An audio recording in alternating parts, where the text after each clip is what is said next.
E agora a gente vai conversar sobre como superar o luto. Se você está passando por esse problema ou alguém da sua família, faça o seguinte, manda pra gente o seu recado. Entra na página facebook.com/Jaqueline Stefano, vai lá em box e deixa o seu recado pra gente. Você pode fazer a sua pergunta, a sua colocação, contar um pouquinho da sua história, que eu estou recebendo aqui no nosso estúdio o doutor Alexandre Ribeiro, que é psicólogo clínico e conversa com a gente sobre isso. Tudo bem, doutor? Boa tarde. Tudo bem, um prazer estar com vocês. Prazer é meu recebê-lo aqui novamente. Estávamos com saudades, muito bom ter os seus esclarecimentos aqui, doutor. E eu queria começar perguntando para o senhor, quando a gente fala sobre superação de luto, a gente está falando necessariamente sobre a morte de alguém ou algumas situações na vida da gente podem representar luto também, como o término de um relacionamento, a perda de um emprego? Sem dúvida, já que, na verdade, o luto é um conceito muito amplo. A gente costuma usar mais a palavra quando está diante da morte de uma pessoa querida, diante de alguém que está partindo. Mas, na verdade, nós temos várias partidas na vida, não é? Às vezes uma separação conjugal, às vezes o afastamento de uma pessoa querida, a perda do meu trabalho. Quer dizer, existem N situações na vida que vão caracterizar essa fase de luto, de perda que a pessoa está passando. Vamos entender então, doutor, homens, mulheres, faixa etária, a maneira que foi criado, o que interfere para que as pessoas que passam pela mesma situação reagirem de maneiras tão diferentes? Existe um conceito muito importante em psicologia que é resiliência, né? Existem pessoas que parece que são mais resilientes para atravessar as fases do luto e ultrapassar. E tem pessoas que têm mais dificuldade em fazer esta passagem. Eu creio que isso está mais associado, pelo menos na minha experiência clínica, eu vejo isso. Isso está mais associado a características de personalidade do que efetivamente de sexo ou faixa etária. Existem pessoas que já passaram por traumas, por experiências sofridas, e quando estão diante de uma nova experiência de perda, é como se aquilo acorda coisas que estão adormecidas. Por exemplo, pessoas que sofrem de transtorno de dependência, quando perdem, entram num verdadeiro desespero, numa aflição muito grande. Agora, explica pra gente, doutor, quais são as fases, então, do luto? Então, o luto, a doutora Elizabeth Kubler-Ross, ela estudou durante muitos anos que as pessoas passam, quando estão diante de uma perda importante, por algumas fases. A primeira fase que a pessoa passa é uma fase da negação. É como se a pessoa diz assim, não, isso não aconteceu ou não vai acontecer, a pessoa nega, ou nega suas emoções. Não, eu estou bem, tudo bem, houve a perda, mas está tudo certo, está tudo sob controle. O segundo momento seria o momento da raiva. Por que isso acontecer comigo? O que eu fiz de errado? E aí a pessoa se volta, muitas vezes com uma raiva contra Deus, contra a vida, não é? Ou mesmo contra aquela pessoa que morreu. Por que você me abandonou, me deixou nessa situação? Terceiro momento é o momento da barganha. Então, puxa vida, eu recebi a notícia que eu estou com uma doença incurável, eu sou um paciente terminal. Será que se eu oferecesse para o médico uma condição melhor para o meu tratamento, ele conseguiria me tratar? Será que se eu oferecesse para Deus um sacrifício, ele me tiraria? Eu quero meio que negociar aquilo. A próxima fase é o momento da depressão. É quando eu me conscientizo que a perda aconteceu, é irreversível, não dá para barganhar, e é o momento que eu me entristeço, é o momento que eu me volto mais para mim, até atingir a última etapa, que é a aceitação. Podem haver algumas inversões, às vezes, nessas etapas, mas geralmente essas etapas ocorrem. O importante é a família, é as pessoas que estão próximas, já que acompanhar a pessoa nessas etapas. Quando nós tentamos impedir que a pessoa viva essa etapa, a gente critica, condena. É como se a gente bloqueia a pessoa numa dessas etapas, sendo que ela deve viver e experimentar cada etapa. Doutor, vamos entender uma coisa. Quanto tempo, porque a gente fala muito sobre procurar ajuda para superar o luto, mas o senhor explica para nós que passar por essas fases é normal, né? Acho que a gente pode entender assim. Quanto tempo, em média, isso pode durar? Tem pessoas que ficam mais tempo em uma das fases do que na outra? E se essa aceitação não chega nunca, tem um tempo limite para a família encaminhar para essa pessoa procurar ajuda? Olha, na psicologia, alguns autores falavam em 6 meses, 1 ano, mas hoje o conceito que está mais valendo é o seguinte: não é tanto o tempo, é o poder do impacto da perda na vida da pessoa. Então a intensidade daquilo, né? Intensidade. Então, por exemplo, se a pessoa teve uma perda e ela não consegue retomar o trabalho dela. Se a pessoa teve uma perda e deixou de se alimentar, e ela está tendo um emagrecimento significativo. Insônia. A pessoa teve uma perda e está isolada, não quer conversar com ninguém, não quer sair da cama. Então, quando a gente nota que a intensidade está muito alta, está afetando funções vitais, quer dizer, o dia com 2, 3 meses, pessoa, já pode estar na hora de procurar ajuda. Exatamente. E às vezes eu tenho que buscar uma ajuda psicológica, terapêutica e às vezes uma ajuda, inclusive, médica. Então, analisar esse impacto é fundamental.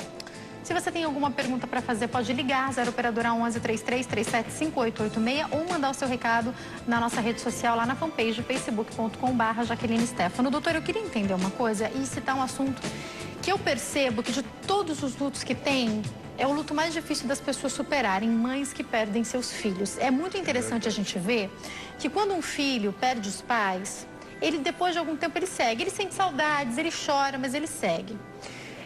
Perdeu o emprego, perdeu o marido, mas você percebe o fluxo das pessoas seguindo. As mães que eu conheço que perderam seus filhos, principalmente as que perderam os filhos muito jovens, elas têm uma vida diferente. Eu não consigo ver essas mães, e eu tenho mães de amigas que faleceram, de pessoas muito próximas, que o acompanhamento parece que a vida da mãe parou ali, quando o filho morreu. Então, às vezes, o pai consegue seguir depois de um tempo, os irmãos conseguem seguir, mas aquela mãe não. O senhor percebe isso também em consultório? É mais difícil para a mãe mesmo, doutor? Percebo.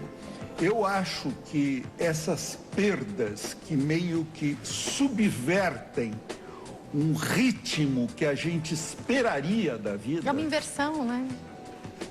A mãe enterrar o seu filho, né? Inverteu a ordem natural. Elas acabam traumatizando muito a pessoa. E uma propriedade fundamental do trauma é a que você falou. O trauma tem uma propriedade que ele nos congela naquela situação. Então, é como se uma parte importante da minha energia de vida, ela fica presa lá. Por isso que o trauma, ele implica em tratamento. E outra coisa importante, como se trata o trauma, fundamentalmente? É ouvir a pessoa, é partilhar, é ser uma presença forte do lado da pessoa. Então eu diria assim, quando você está diante de alguém que está passando por um momento de perda, o importante é você estar do lado dessa pessoa, ouvi-la. Ela vai precisar repetir isto muitas vezes, mas é como uma espiral. Você fala, mas ela já falou, está falando de novo, isso não adianta. Adianta, porque cada vez que ela fala, é como se ela estivesse amadurecendo por dentro, ela estivesse cicatrizando por dentro. Então é importante ouvi-la, estar presente. É importantíssimo lembrar esta pessoa de que ela fez o que foi possível, porque é interessante, Jaque, como a perda se associa à culpa. Palavrinha que eu acabei de escrever aqui, porque eu ia te perguntar sobre isso. A relação com a culpa. Quase todo mundo que tem alguém próximo que morreu, às vezes é uma situação impossível, né? Não, mas aquele dia eu podia ter falado para ele não sair, eu podia ter... Não podia, gente, a vida segue. E isso sem contar no fato, ainda falando sobre as mães, de um acidente que acontece em casa. Então aí a mãe se sente muito culpada. Olha, fui eu que deixei o portão aberto, fui eu que estava no carro dirigindo quando aconteceu o acidente, enfim. Essa culpa também é um problema que precisa também ser superado junto com esse luto, no momento desse luto, não, doutor? É entender, não é, que eu fiz o que foi possível. Se eu pudesse ter feito melhor, eu teria feito. Agora, é importante que, frente a essa situação, eu também lembre de coisas positivas, Jaque. Porque essas coisas positivas não serão roubadas pela perda. Quer dizer, o que nós construímos juntos, o que nós avançamos juntos, não é? O que eu aprendi no convívio com essa pessoa ou nessa situação profissional, eu não jogar isto fora, eu procurar conservar no meu coração as lembranças positivas, o que aquilo me enriqueceu. E entender que se você pudesse ter feito melhor, com certeza você teria feito. Doutor, eu queria pedir agora uma ajuda para quem convive com alguém que está passando por um luto. O senhor falou já apontou algo muito interessante, que é deixar a pessoa falar o tanto que ela quiser falar. Existem algumas situações que permeiam, né? Então todo mundo fala, ó, não toca no assunto, não fala não sei o quê. Falar ou não falar? E quando? Porque o homem muitas vezes é assim, tá ali sofrendo, mas não fala. Ele sofre calado. E algumas mulheres também, depende da personalidade da pessoa. Tocar ou não no assunto, só ficar junto, o que fazer, doutor?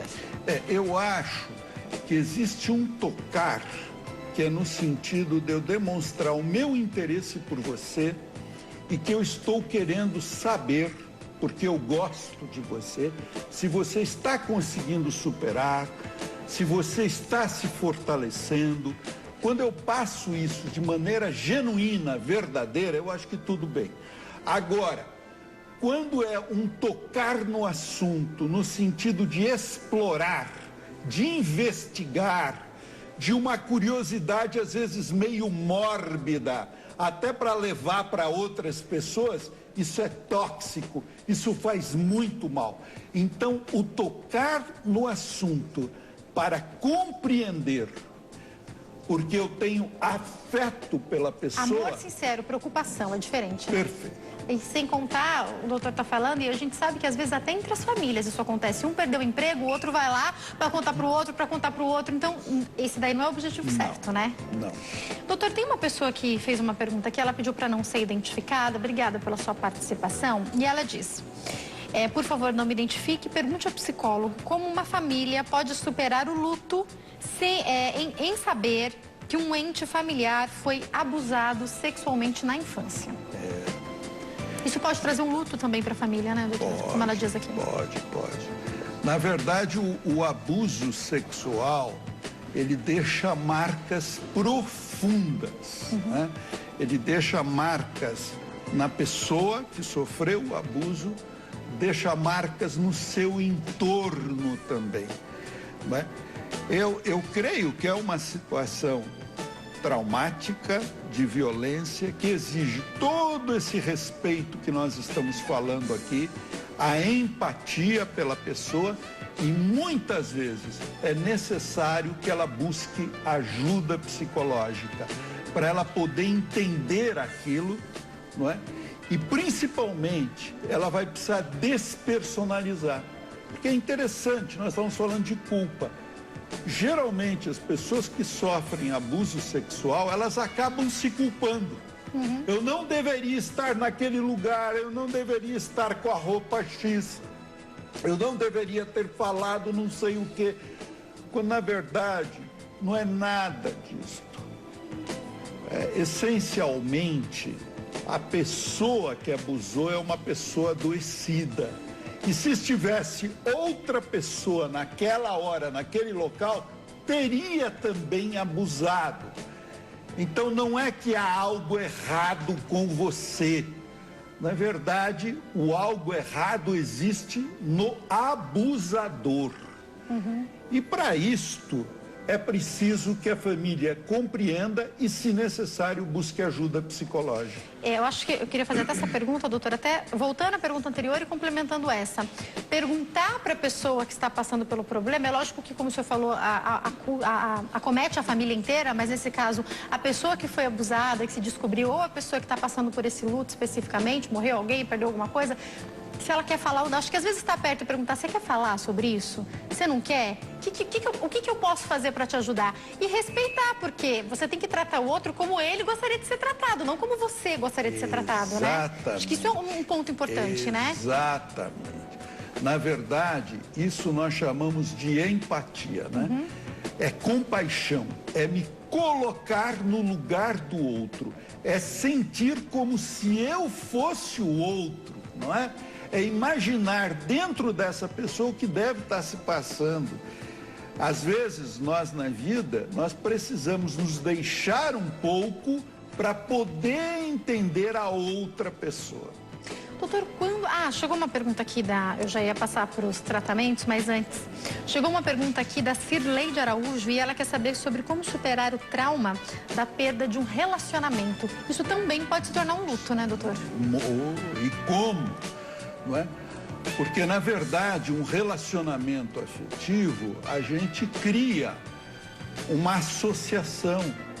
E a partir dessa associação, a gente, em função dos nossos valores, das nossas crenças, nós traçamos um projeto para aquela relação, nós construímos um futuro imaginário. E muitas vezes, quando acaba acontecendo uma ruptura, se a pessoa ela dá uma importância muito grande para o relacionamento, para a família, para a vida dois, ela tem a sensação que ruiu a vida dela. Que de repente todo o sentido da existência dela está perdido. Agora, eu me dediquei aos sonhos de ter filho, eu me dediquei aos sonhos de viver com essa pessoa, eu planejei morar em tal lugar e agora eu perdi. Eu estou num verdadeiro vazio interior. Isso sem contar que isso que o doutor está falando é uma lógica de raciocínio do que acontece muitas vezes. Muitas pessoas contam que quando elas se casam, estão em um relacionamento mais sério, elas começam a se afastar de alguns amigos, às vezes até da família, por conta de onde vão morar. Então, ainda por cima, essa pessoa se vê sozinha muitas vezes, né, doutor? Exatamente. E esse é o momento de você parar, se centrar e perceber a importância de você mesma. E que você tem um dever na vida principal, que é cuidar de você, que é estar com você. E que por mais que te pareça, nesse instante, que você não vai superar, que não vai ter saída, que você não vai conseguir, mas isso é uma aparência. Procure lembrar-se, nesse instante, de outros momentos que você viveu na sua vida, que também você achava que não ia ter saída, não ia ter jeito, e no final teve, e você saiu, e você foi vitoriosa. Procure lembrar-se de você antes de conhecer essa pessoa. Volte no tempo.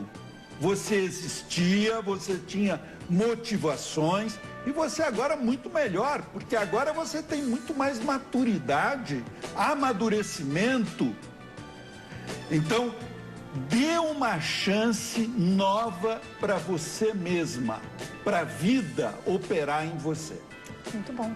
Doutor, eu queria entender um pouquinho como funciona o tratamento, se as pessoas podem ser levadas por familiares, se é importante que a pessoa entenda que ela precisa desse tratamento, porque o senhor falou de uma situação que a gente vê se repetir um pouco, a pessoa não quer mais trabalhar, a pessoa às vezes começa a entrar naquela depressão que não quer sequer sair de casa, tomar banho, comer.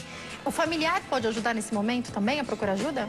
Então, há momentos que todo esse sofrimento ele é tão intenso que a pessoa não consegue lidar com as suas emoções. Parece que as emoções estão sufocando a ela mesma.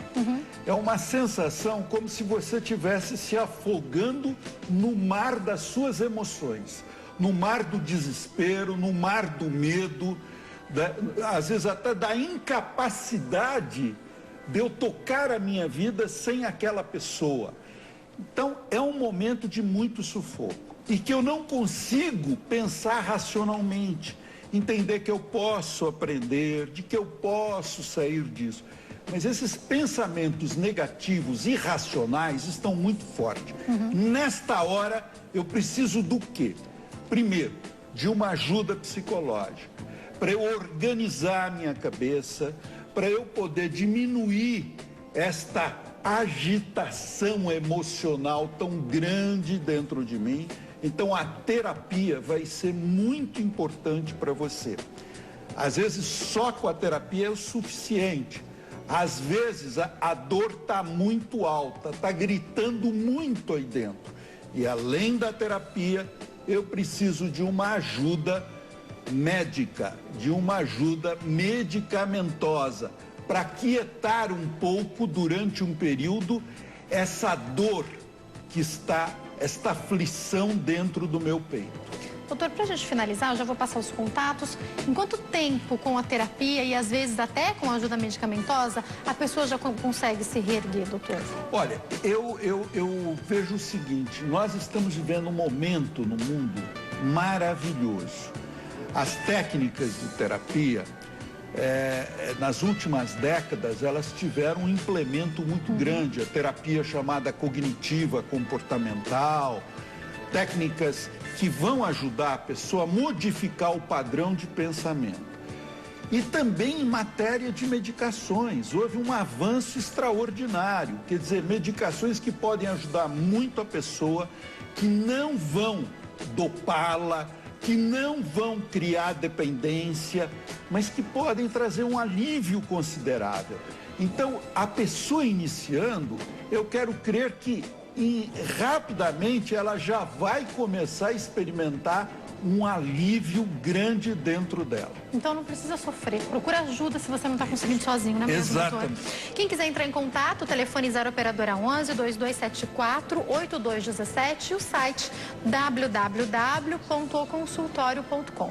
www.oconsultorio.com. Tem também o e-mail do doutor que vai passar aí para vocês. Mais uma vez, obrigada, doutor. Muito Uma ótima obrigado. tarde. Volte sempre. Igualmente, obrigado.